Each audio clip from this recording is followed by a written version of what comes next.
Entramos ahora a un análisis de Jonás capítulo 1 versos 15 al 17. Los tiempos están en las manos de Dios. Un corazón rendido, un viaje al abismo. El libro de Jonás es profundamente profético. Es una sinfonía teológica que en sus 4 cortos capítulos muestra la profundidad de la soberanía divina, la naturaleza de la gracia y la obstinación del corazón humano. El pasaje que tenemos ahora, de Jonás capítulo 1, versos 15 al 17, no es solo el punto máximo dramático de la tormenta, sino que es el punto de quiebre donde la voluntad humana colapsa ante la majestad de Dios y la obediencia, aunque tardía, se convierte en un medio de salvación para los marinos. A través de estos versos se nos revelan verdades eternas sobre el dominio de Dios sobre el tiempo y el espacio, la bendición que fluye de la sumisión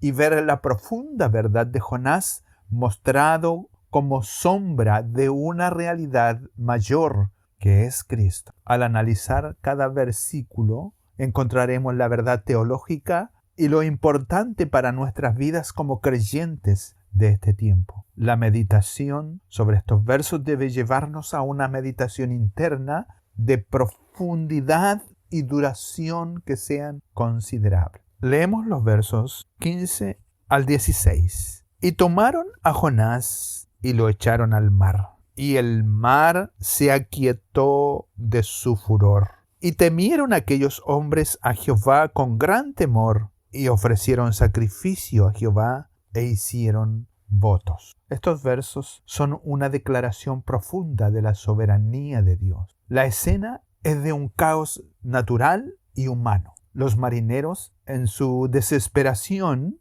habían agotado todos sus recursos rituales. Habían recurrido a sus propios dioses, a su propia fuerza y a su sabiduría del mar para calmar la tormenta. Pero todo fue en vano. La tormenta no era un simple fenómeno de la naturaleza, era una manifestación del juicio divino. El relato bíblico utiliza los elementos de la naturaleza, especialmente el mar, para simbolizar las fuerzas caóticas que están fuera del control humano y a menudo como instrumentos de la voluntad de Dios. El mar, con esa fuerza en tempestad, producía caos y aterrorizaba a los marinos antiguos. Esta tempestad siempre obedece al momento y a la voluntad de su creador. El furor de la tormenta no es al azar o aleatorio, sino que responde a la orden de su creador, al omnipotente.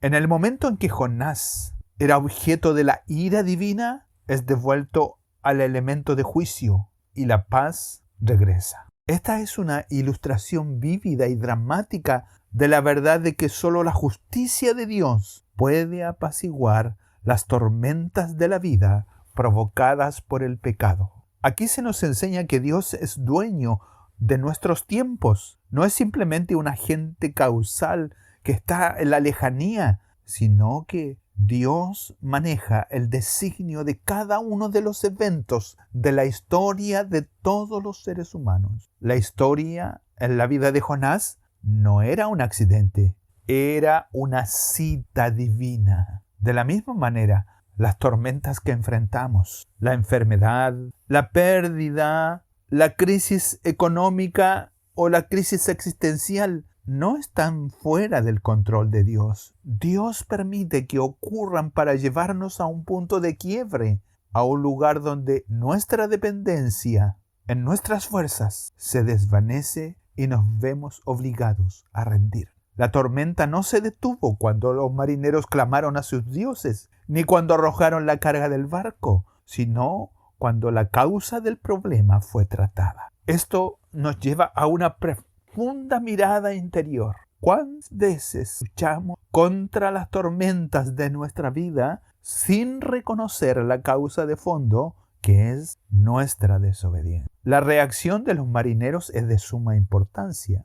Cuando dice, y temieron aquellos hombres a Jehová con gran temor, no es un simple miedo, sino un temor reverencial que los lleva a la adoración genuina. Al ver que el Dios de Jonás tiene poder sobre el mar y el viento, reconocen su propia pequeñez y la grandeza de Jehová. La acción de echar a Jonás al mar es una respuesta que trae bendición por el reconocimiento de la sumisión. Su propia salvación de la tormenta se convierte en un acto de adoración. Así, esta acción de los marineros se convierte en el primer fruto de la obediencia de Jonás. Aunque pasiva, su sumisión al destino que él mismo había provocado se convierte en el medio para que otros conozcan al Dios verdadero. Jonás, en su huida, se convierte sin quererlo en un misionero involuntario. La lección que podemos aprender nosotros como creyentes es que la soberanía de Dios va más allá de nuestras limitaciones y aún de nuestra desobediencia para cumplir su propósito, no solo en nuestra vida, sino a través de ella, impactando a aquellos que están a nuestro alrededor. En el verso 15 vemos que hay una bendición que fluye a través de la sumisión. La decisión de los marineros de echar a Jonás al mar, aunque a regañadientes, fue un acto de obediencia a la revelación divina. Ellos entendieron que la tormenta no cesaría hasta que la voluntad de Dios se cumpliera. Jonás mismo, al confesar su culpa y pedir ser arrojado, se somete a la voluntad de Dios por primera vez en todo este relato. Esto es un contraste fuerte comparado con el Jonás del versículo 3, en que dice que se levantó para huir de la presencia de Jehová. El tema de la sumisión en la mirada bíblica no es una renuncia pasiva a la voluntad, sino una alineación activa con el propósito divino. Cuando Jonás se rinde y los marineros obedecen, la tormenta se calma. Este es un principio espiritual profundo. La bendición de la paz y el propósito se manifiesta en la vida del creyente en la medida que éste se alinea con la voluntad de Dios. La tormenta no se calma porque Jonás fue arrojado, sino porque la desobediencia que la provocó fue finalmente confrontada y sometida. En nuestras propias vidas, a menudo buscamos la paz en el control y en la planificación. Sin embargo, la verdadera paz, el shalom bíblico, se encuentra en el centro de la voluntad de Dios, incluso si ese centro nos lleva a lugares que tememos. La bendición de la sumisión no es la ausencia de conflicto, sino la presencia de la paz en medio del conflicto, sabiendo que estamos exactamente en el lugar donde Dios quiere que estemos. La paz que se experimenta en la obediencia es de una cualidad superior, una paz que sobrepasa todo entendimiento, como lo dice Filipenses 4. Esto es porque está anclada en la confianza de que Dios está al frente y tiene el timón.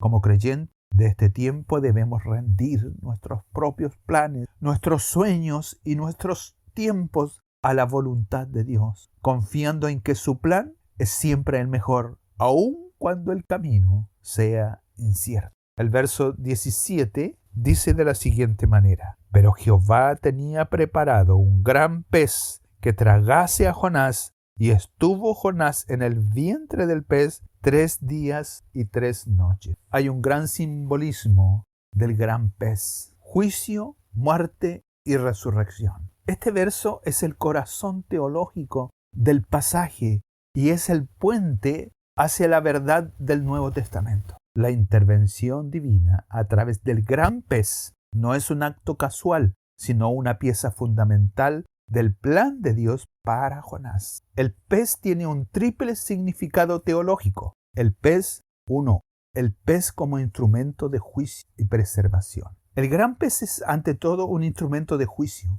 Jonás se negó ir a Nínive, un camino de obediencia, y en su lugar eligió el camino de la desobediencia, huyendo hacia Tarsis. El gran pez es el final de ese camino. Es el recipiente donde la ira de Dios se manifestó en la tormenta y se materializa en la vida del profeta. El vientre del pez es un lugar de oscuridad, de asfixia y de lo que Jonás llama en el capítulo 2 el vientre del Seol, es su lugar de muerte. La desobediencia lleva a la muerte, tanto espiritual como en este caso, que es casi literal en la vida. Sin embargo, en una contradicción asombrosa, este mismo instrumento de juicio es también un medio de preservación. Dios tenía preparado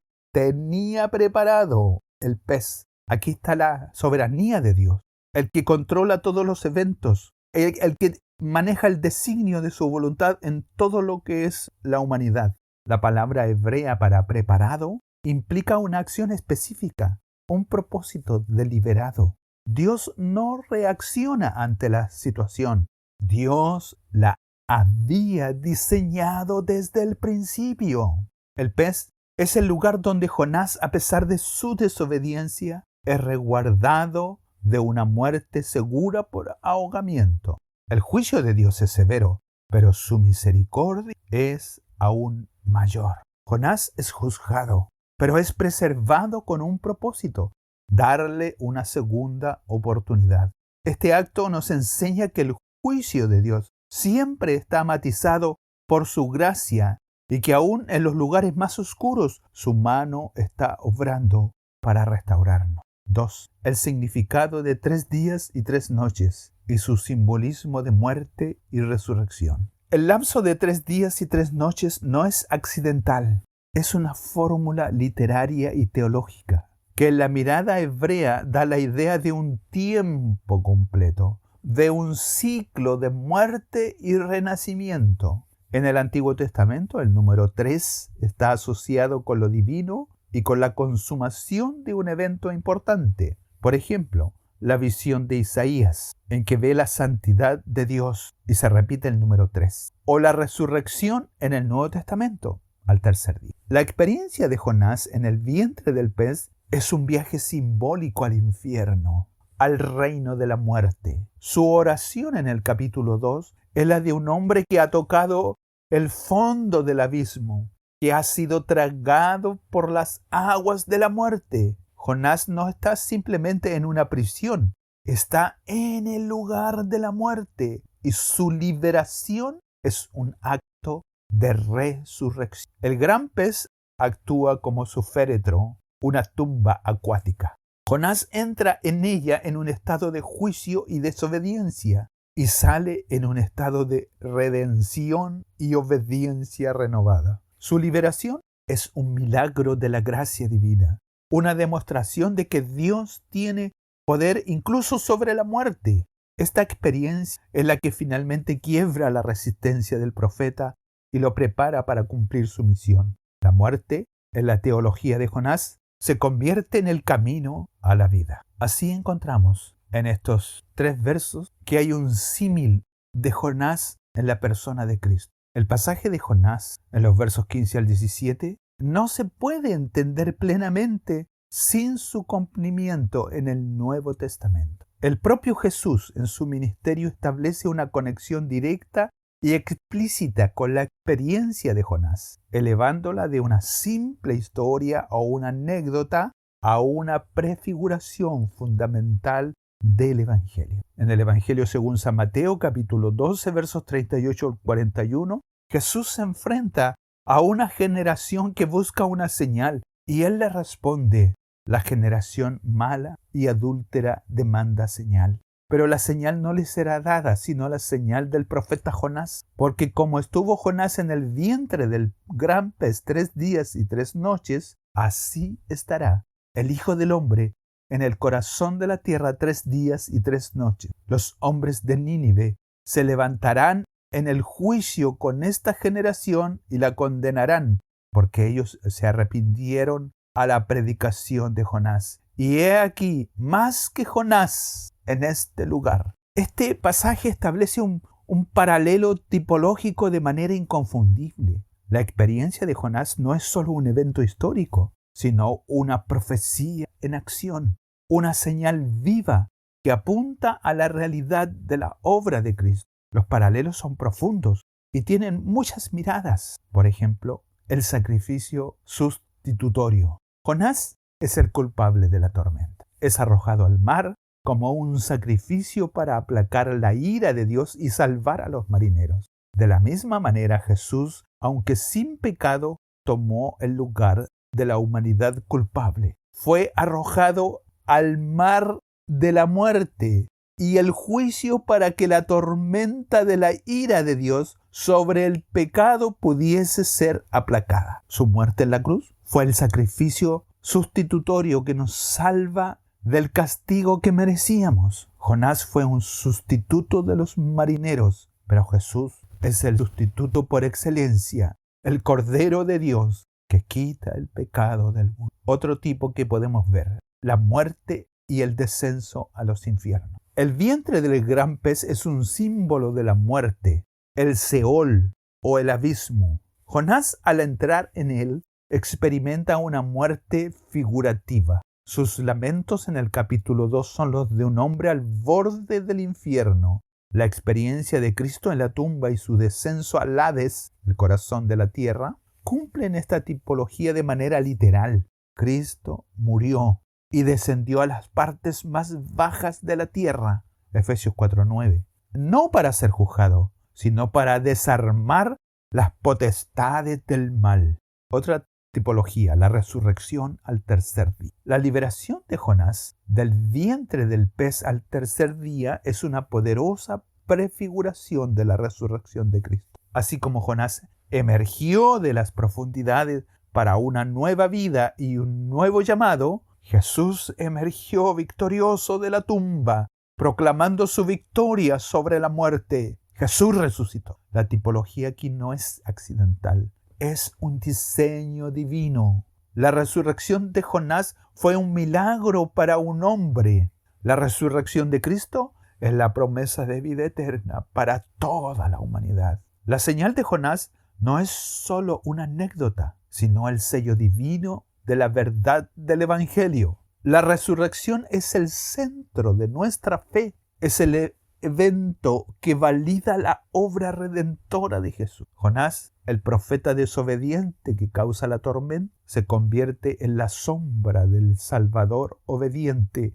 que apacigua la tormenta. Esto es una verdad contradictoria. La desobediencia de un hombre apunta a la obediencia perfecta de otro. La lección para nosotros es que la historia de Jonás no es solo una anécdota moral, sino una pieza fundamental en el gran plan de redención de Dios para la humanidad. Así podemos sacar algunas lecciones y enseñanzas. El texto de Jonás, capítulo 1, versos 15 al 17, no es solo una historia más para ser leída como entretenida, sino que sus verdades internas y profundas son vivas y muy hondas, aplicables a nuestra vida diaria. Y su mensaje resuena con una urgencia tremenda, especialmente hoy, en este tiempo. Así debemos aceptar la soberanía de Dios. En una era donde el control y la autonomía personal son ídolos, Jonás nos recuerda de que no somos los dueños de nuestro destino. Las tormentas de la vida son a menudo instrumentos de Dios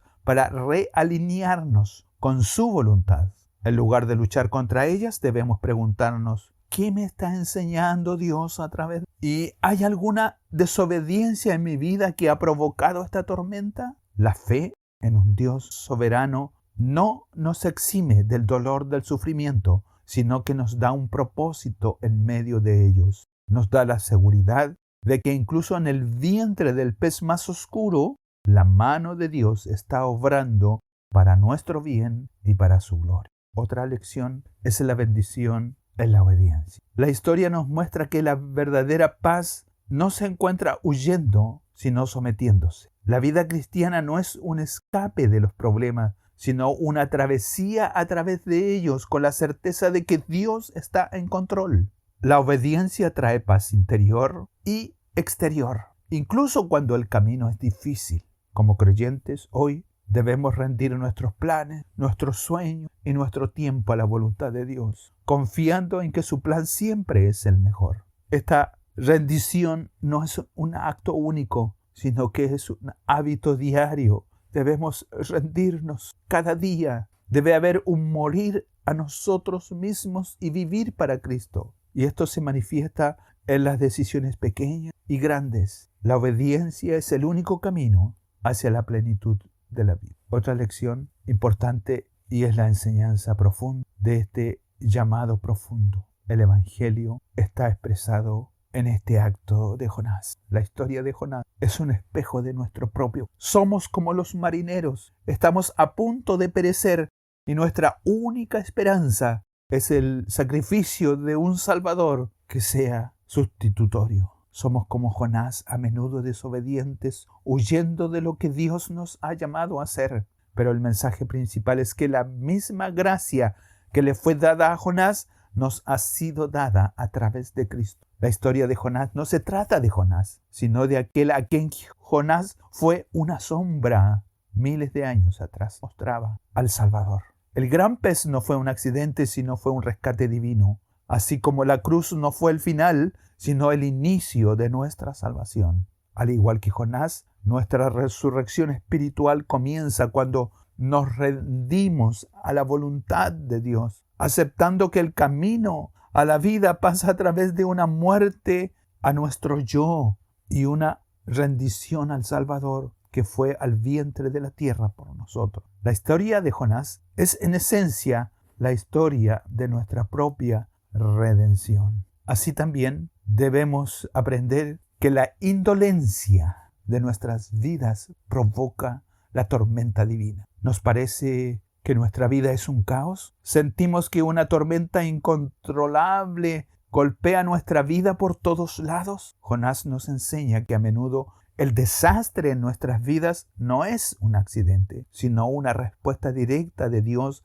a nuestra desobediencia y a nuestra apatía. Así como la tormenta se levantó contra Jonás por su huida, Dios puede permitir que las dificultades nos acorralen para que finalmente lo miremos a Él. La indolencia es una forma de huida, es ignorar su llamado a la acción, es ignorar su llamado a la evangelización, es ignorar su llamado a la santidad. La indolencia es vivir en el cómodo rincón de nuestro barco, durmiendo mientras el mundo se hunde a nuestro alrededor. Dios, en su amor, no te dejará dormir siempre. Él levantará una tormenta para que, como los marineros, nos demos cuenta de que hay un Dios en el cielo que tiene todo bajo control y que la única forma de que la tormenta cese es obedeciendo su voluntad.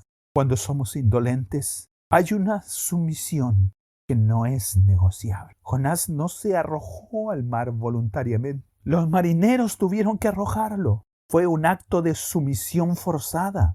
De la misma manera, la sumisión de los creyentes indolentes a menudo no es un acto de amor, sino un último recurso. El Señor tiene todo preparado para atraparnos cuando huimos. La tormenta, los vientos, el gran pez. Dios nos llevará al borde del abismo y nos obligará a enfrentar la verdad de nuestra desobediencia. La bendición y la paz no se encuentran en la huida, sino en la rendición total. Jonás no halló paz durmiendo en el barco, ni los marineros la hallaron arrojando su carga. La paz llegó cuando Jonás, y por extensión nosotros los creyentes, finalmente se sometió a la voluntad de Dios. No hay atajos para la obediencia, y la paz de Dios solo se encuentra cuando le entregamos el control total de nuestras vidas. Total de nuestras vidas. Y algo tremendamente importante.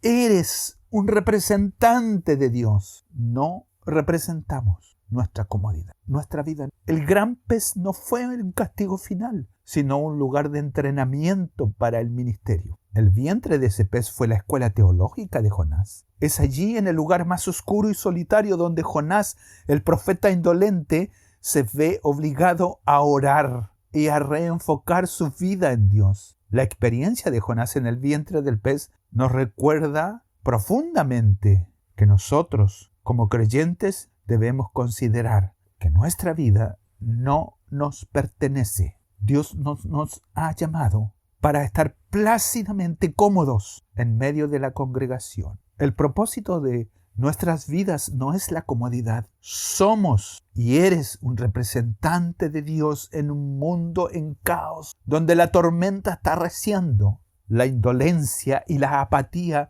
nos han llevado a un lugar de estancamiento y de muerte. Pero Dios nos tiene preparado un propósito más allá de nuestra comodidad. Él te rescatará y te dará una segunda oportunidad. No para que vuelvas a dormir, sino para que finalmente vivas y cumplas el llamado que te ha encomendado. La historia de Jonás es en esencia la historia de nuestra propia redención. Como Jonás, hemos huido de la voluntad de Dios, pero su gracia y la soberanía suya nos persiguen. Es hora de despertar, de rendir la voluntad al único que tiene el control sobre el mar y los tiempos. ¿Qué tormenta en nuestra vida está reclamando la atención? ¿Qué llamado de Dios hemos estado ignorando? La bendición de la paz está a solo un acto de obediencia de distancia. Oremos al Señor. Eterno Dios, oh Dios de la tormenta y de la calma, te pido que nos saques de nuestro sueño. No permitas que la comodidad y la apatía sean el refugio de nuestra alma. Que el estruendo de tu voz manifestado en las tormentas que tú mismo permites despierte